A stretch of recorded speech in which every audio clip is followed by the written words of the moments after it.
Everybody cheat, right? Come on. It used to be, we would be the best of all friends. What do I know? Flashing lights. Now, Dwele is an R&B singer, rapper, songwriter, and record producer from Detroit, Michigan, who produced his first album by himself and left a remarkable impact on hip-hop and R&B. He's well known for his hit song I'm Cheating from his Sketches of a Man album. I can never affair with nobody else but you. But it has been 10 years since Dwele released an album. And since we're living in a quick-paced world in 2022 and new artists are coming out every second, it is time and our responsibility to pay tribute to great artists like Dwele. You know, how do you pronounce your first name? Dwele. Dwele. Yeah. And so is that African? It's Swahili, yeah. Swahili. Yeah. So you Swahilian? I'm from Detroit. You a regular black dude? I'm from Detroit, man. But Word. you know, the names, the roots of the name, is Swahili, yeah. Learn more about his success story and why he hasn't released an album since 2012. What up guys, Ali here and welcome to Ali Talks Music. Add me on Instagram at Ali Talks Music as well. And don't forget to subscribe and hit the notification bell.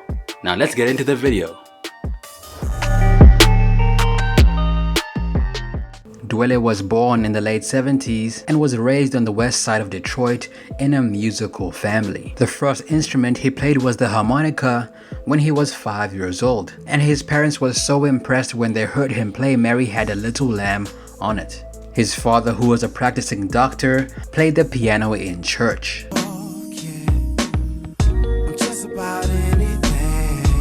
He also bought his son a keyboard organ one Christmas, and he had always sat with him to teach him chords on that organ. He started playing the piano at the age of 6 and then picked up the trumpet, bass, and guitar. One day, when he was about 10 years old, his father went to visit his uncle in the home just across the street right after they played music together. So Dwele decided to sit and watch TV. After a while, he heard gunfire, and so he did what a normal 10-year-old would do. He walked to the window to see what was going on, and when he got there, he saw his uncle's neighbor in front of his house with a in his hand. Shooting raccoons was a routine occurrence at the time, so Dwele didn't think it was a big deal and went back to watching TV. When he saw the police car's light and ambulance appearing after an hour, his life changed forever. All he remembered after that was a lot of people wearing black crying, and his father was no more. His father's death had a strong effect on shaping his music and personality. I learned to put my emotions into music. It was my therapy. He made a lot of music for himself, and everyone in the family knew that music was his passion. He used to work in a travel and insurance company around 1997 in the mail contribution department. Specifically, he worked with envelopes. He used his sense of humor to call himself an envelope engineer. His boss at the time noticed that he always had headphones on while at work. When she asked him about it, he told her that he listens to music. More specifically, he told her that it was him singing the lyrics and it was him who made the music as well. Let's just say she was surprised. After a while, everyone at the office knew that Dwele made music. When his co-workers listened to his recordings, a lot of them encouraged him to release an album. Now before that moment, Dwele had never thought to release his music to the world, but he finally got the recognition he was looking for. Dwele made a demo called The Rise in his bedroom and sold it from the trunk of his car. And that was his first project, released around the year 2000. I dropped an album called The Rise album. Back in '98, Independent, you know what I'm saying? right? Independent, yeah. Only pushed up 100 copies, you know what I'm saying, which I thought was a lot, you know, and pushed them, sold them in a week, you know what I'm saying. So I'm like, oh shit, people checking for me. Damn, can I say that on here? Yes. Oh, okay.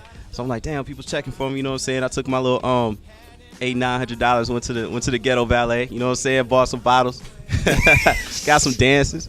Now Dwele had about 100 copies of the demo, all of which were gone in a week. Eventually, local icon Slum Village, in particular its renowned producer J Dilla, took notice of him. From that, you know, I met Slum Village. They introduced me to Dilla, you know what I'm saying, and through that I got you know, connected with my management. Slum Village asked Dwele to sing the hook of the song Tainted for their album Trinity. It became an instant classic and paved the way for further prominent collaborations with other artists. Think of her, think of me. Think about a sense of intimacy. Everything Dwele was doing caught the attention of Virgin Records, who worked with him to release his second album and first debut officially, Subject. The album peaked at number 108 on the Billboard 200, giving Dwele some much needed momentum. DCPG or ATL back in the shine, mean my life like a magazine. Ye, I worked with Ye on the first album, man, on the Subject album. He did a remix for my first commercial release with Virgin. Okay. He did a remix for Hold On. Dropped a crazy verse, you know what I'm saying? I'm getting spins all day in LA. Like we could go to the D where Dwele dwell. It seems like every show we get requests for a lot of the songs off the Subject album, so this gives me a chance to do all of them. It covers all the bases. Baby, we ought to think twice. Ooh. His favorite song is Without You, because when he hears it, it instantly takes him back to the late night studio session where it was created. It was 3:04 in the morning in Philly. The studio session was over and I sat down at the Rhodes and just started playing. The song just happened like quick. A recurring theme in Dwele's career becomes apparent when he reflects on the creation of Subject and his persistent desire to improve songs. With every album, my managers end up just snatching it from me because I always want to hold on to it. There's something I want to change on everything all of the time. That seems to explain why there's about a 2-year gap between an album. Now, after dropping his first album, his label company was going through some changes and the people who understood his style were not there anymore. And that affected his music making process. But luckily that changed when he signed with a different label. He released 4 albums after Subject, and even though his last 2 albums were independent, they actually performed better on the charts than his first 2 major label albums. That happens relatively infrequently and typically the opposite. In 2005 he released Some Kinda, and in 2008 he dropped Sketches of a Man. Both of these projects hit the Billboard 200, cementing Dwele as an international artist. He was fly, so fly, the apple of my eye. Around 2010, Dwele released Once World Women, a project that did better than its predecessor. Reasons to, When asked how he was achieving so much success, he said that his new label situation made all the difference. When Dwele worked on his first 2 albums, he didn't have full creative control, making him drop something that he didn't really want to drop. I feel like the Sketches of a Man album was put together with more of a mixtape feel, and that is kind of what I was going for with that one. I kind of had creative control on the Subject and Some Kinda albums, but more so on the last 2 albums. His album Once World Women is now his highest charting album on Billboard. There are 3 portions to this project. The first is focused on his alter ego and allows him to act in ways that he wouldn't normally, like being arrogant. The world and the economy are really the focus of the second section, rather than just his hometown of Detroit. I'm gonna take it an octave lower. Okay. He also covers all those bases by having a feel-good, baby-making portion at the end. They are all my babies, of course. To me, because Subject was my first that actually came out as far as being under a label that came out as opposed to just selling it out of a trunk. I think Subject would probably be my favorite because it was my first. I heard somebody say once that you have a whole lifetime to work on your first album. I feel like that is true with Subject. It is truly my baby. It is a lifetime worth of work right there. Once World Women is definitely, I feel like personally, and not to toot my own horn, to say I've got some good ones, I feel like I've got some gems on there. Now, a lot of Dwele's fans still wonder why he takes so long to release an album. I swear it doesn't feel like that. When my manager says we have to put out an album and it has been like 2 years, it honestly doesn't feel like that because I stay on the road. I'm going to try better. While you don't wear any clothes, remembering the other day. Now, Dwele has worked with many big names in the industry.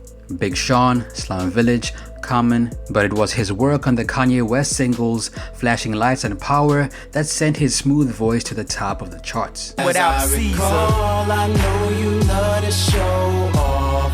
I was actually in the last week of trying to finish my album and he called, but it was Kanye and I had never been to Hawaii before. So I said, I'm going. We did a few concepts and we worked on about 4 songs. And that was my first time working with Ye. After that, we did a lot of shows together. We worked again via Slum Village, and then again via Common with the People. And then he called me in for Flashing Lights, and then the Power joint.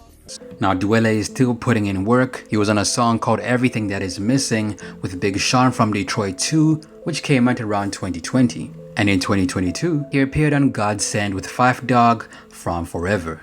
His latest single is called Angel, and it came out in February of this year. Even though his last album came out in 2012, with a total of 6 albums with an average of 15 songs an album, the tickets for Dwele's concerts are continuously sold out. He has been selling tickets every year. The man seems to be enjoying life, and you can find him under the handle The Real Dwele on IG.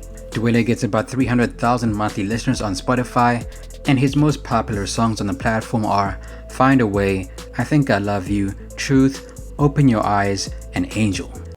Yeah. We're just starting the Red Velvet Tour. The Red Velvet Tour. Yeah, this is our 2nd annual Red Velvet Tour. I had to sit up for that one. Yeah, Tell me about the Red Velvet Tour. It's just something, celebration. you know how we are. We love to dress up. We love to have a theme, so it gives people a theme, and that's like the positive side of it, everybody in the band had a splash of red today, and that's just how we do it. But I mean, it's also in remembrance of everybody that we lost during the pandemic, and it's sort of like a way to continue to remember them by doing this every year, around this time, and also just give us something to do, give us a little coordination. Yeah. That's it for me, it's your boy Ali. What happened to Dwele in your opinion?